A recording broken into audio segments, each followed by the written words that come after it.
Thank you both. Courageous Conversations is the name of all of our days these days. The number of challenges that we face, the complication of every day. And instead of trying to make things simple and make things easy, what we're going to spend time this morning doing is actually making it complicated, having hard conversations. My name is Selena Schmidt. I'm the Executive Director of the CORO Center for Civic Leadership. I've had the luxury of being able to work with quite a few of the folks that are on the call today and across all the sectors here in this region. And now the opportunity to be at the CORO Center for Civic Leadership. With me today is Naomi Tenenbaum, who has over 2 decades of experience working with nonprofits, particularly in the capacity building framework. And we're very, very fortunate to have her on as in leadership within our organization. If you would advance the slide, please. CORO as an organization sits at the intersection. We work with capacity building, collaborative facilitation. We specifically spend time engaging unusual suspects, making sure that we are having hard conversations across the business, nonprofit, philanthropic, and also the innovation sectors. We're in the public sector, making sure that we're bringing people to the table to have hard talks, but also to find solutions. But most importantly, we're also spending time building community-focused leadership. What that means is bringing people to the table, opening the table, making sure that we've got all of the voices there, even when it's messy and complicated. A piece of what we do that you may know us well for are our full-time apprenticeships, either in the nonprofit sector, which is a 10-month full-time apprenticeship, or our CORO Fellows in Public Affairs, which rotates through the sectors within our region. We're fortunate not only to have great community partners in what we do, but also national partners at CORO and public allies that help feed the relationships that we have, but also to inform the complicated times that we live in. If you would please advance the slide. The basis of what we do is bringing people together, and part of that means collaboration and meaningful dialogue. What I'd like to do is to hand over the conversation to Naomi to talk a little bit about what that means in a CORO context. Sure, thanks, Selena. So collaboration is one of our values at CORO, and I would say it's a value that we act out every day in many ways. On the one hand, it's not only kind of an ideal, but it's a requirement for us, especially for our full-time programs, which require close to 100 partnerships and collaborations every year across the sectors. And I think, you know, one of the things that that I've heard lately is the power of having support and connections and community on a personal level to handle times of crisis. The more support and connections you have, the more able you are to get through things. I know in the sector we talk a lot about having a diversity of funding sources so that we're collaborating with lots of different funding streams. And I would argue that collaborating with each other and having partnerships with each other is another necessity for the health of an organization to be able to make it through challenging times like the times that we're in now. So again, collaboration is central in what we do and what we believe and how we see, how we train and how we see leadership in the Pittsburgh region and nationally.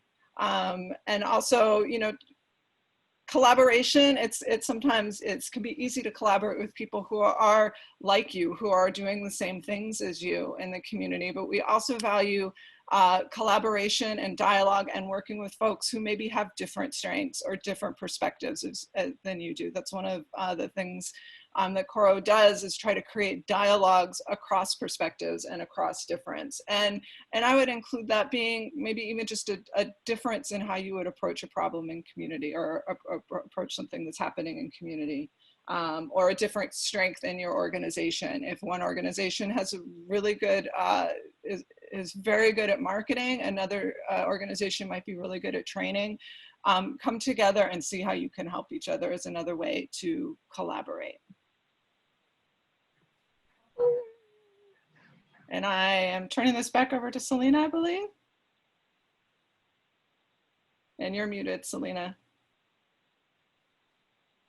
Small puppy in the background that may pop up at any moment, so I warn you all ahead of time for that. What we want to do today is to have a hard conversation. And so I invite you at this time to do two things. First, to assess where you are. Having a conversation about things that might not work. I'm struck by the magnitude of what Fred mentioned, how many organizations are not going to be here on the other side of this challenge. And how do we solve that? How do we figure out where we are and our critical missions to be able to make sure that those are achieved? That's the work of this morning. If that's the work that you need, if that's the work that you're willing to wade into, absolutely stay here and do one thing more. Literally right now, take out your phone, text somebody, say, hey, there's a hard conversation happening here on the Forbes funds. We're going to talk about what does it mean for the future? Because going back to February, going back to 2019 is not the future of what our sector looks like. It's what does it look like in a very different reality. It's not waiting out till we can get back to normal. It's creating something that is very different for our future.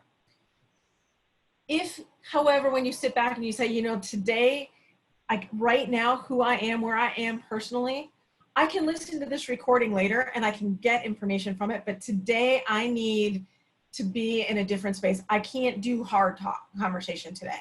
That is okay. There is a global pandemic. And if you're not giving yourself grace, then you're not being your best or being able to be there for your team or your mission. So if today you need the grace to step out of a hard conversation, please do. However, if you're willing to go in and go hard, be here, be fully engaged, and also let's talk about bringing some more folks in that need that right now. Our purpose today is really to engage us as leaders, to build a stronger, more resilient nonprofit community by being transparent, being authentic, and talking about the things that don't necessarily always work or feel good. What we want to do is we want to pivot our vision from just maintenance to get through to what are the long-term shifts that we need to meet the mission of our critical organizations. And beyond this community and beyond this call, to build our relationships offline. The way we're going to get there is by doing some small group peer discussions. It is very hard to be vulnerable. It is challenging as a sector to be vulnerable. It is even more so in the context of a funder relationship. So we're going to break into small groups to be able to talk about what are the real fears, what are the ways that we've been able to achieve, what are the failures that we've had and how have we overcome them, and what do we need, how do we move forward, not just to maintain, but to create a new opportunity to meet our missions in the future. At the end, we'll have a short closing reflection. So our norms for breakouts: stay engaged, minimize your multitasking. I know that's hard, but we're going to have this is a short section. 20 minutes. We need 25 minutes for you to engage with your peers and be there. There is the raise your hand feature. At this point, I feel like most folks know that, but if you don't, it's on there. If you need to be able to say an extra word and you don't feel like you're being seen by just unmuting, make sure you utilize that. There's the chat feature. If you are, if you're off camera or you need to do other things, make sure that you use that if there are questions. And to benefit everybody, and in my case, if you have a small dog that's a little chatty, make sure that you mute when you're not talking. But the most important piece is the blue box. Take space. This is your space. Make sure if you've got an issue that you need help with, that you want to bring forward or you want to use as an example, be there. But also make space for your colleagues. These are rare spaces and it is a very short window. So we want to make sure that you both have the opportunity to share what you need as well as to support, but also make space. Remember, a key outcome of this call is to create community offline. So if you are ready with solutions, and I am good with this myself, instead of taking up all the space today, jot offline, let me catch up with you offline. Let's talk about, let's brainstorm. Let me be your thought partner on this because I've got some ideas for you. Get advance the slide. So as we go into this, there are a handful of guiding questions that we want to talk about. We want to talk about what are the challenges you're facing that are difficult to meet within your current design and resources? What are the issues that your organization faces that may be longer term? What are new partners, some resources, and how can we collectively address the issues we're seeing? And before we jump into breakout rooms, I think it's really important to lead from example. It is hard to ask you to be vulnerable and authentic and talk about your challenges without an example. And we'll do that in our breakout rooms as well. But let me take a moment and just talk about CORO. CORO, for 73, almost 74 years, has intentionally been in person, has been front and center. We have literally eschewed technology. We found ourselves in early this year in Pittsburgh in March, but as across the nation network, even earlier, in some really harrowing straits. Our work is not only intentionally in person with our training groups, but I think about what I look at each day with 30 allies in 30 organizations, building capacity, adding resources to organizations, as well as our dozen fellows. Not only are those the lives of my staff that I have to be concerned about, I'm worried about the lives of 48 participants in those programs. I'm worried about our programs that we have that are part-time programs and how are they connecting or not connecting. And when we add those all together, we're talking about almost 100 people in our programs a year. And that's not the end of the day, because they're all in organizations. And so the decisions that I make with my group of just 100 translate out into more than 100 organizations throughout the region. That is a heavy, heavy load for any leader to think about and make decisions about.